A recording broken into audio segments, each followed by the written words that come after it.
来，这检察官继续来追查到金华城的弊案，陆续来约谈到都委会决议小组的委员，总是来约谈到黄大仙甲房正民，问完了后，甲两个人请回。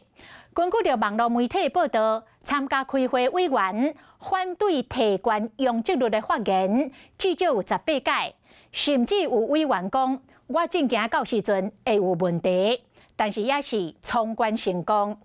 因为这个会议的记录并无留下文字的版本，所以40个委员检察官会一个一个请来问。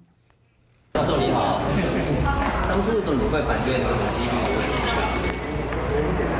前都委会委员黄大仙昨透早以证人身份接受检方传唤，针对案情，伊无什么加讲。当时候决议的过程是发生什么事情？是有持反对意见吗？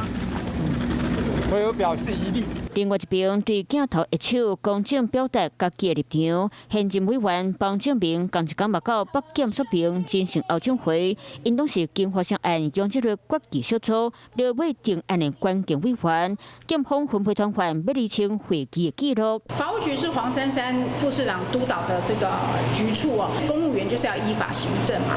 那为什么法务局的代表的意见在这个会议里面，甚至事后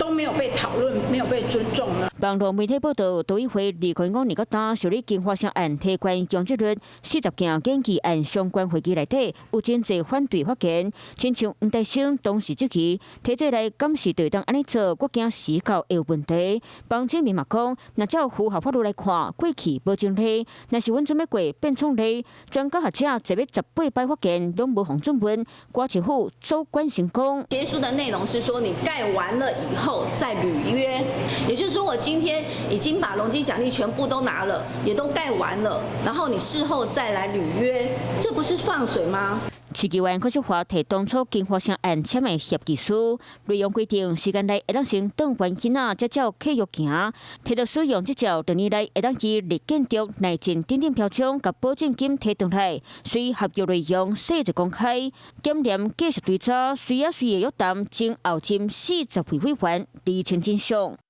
Hello， 我是林仙怡。想要抢先掌握最及时的新闻资讯吗？赶快订阅、按赞、开启小铃铛，锁定华视新闻 YouTube 频道。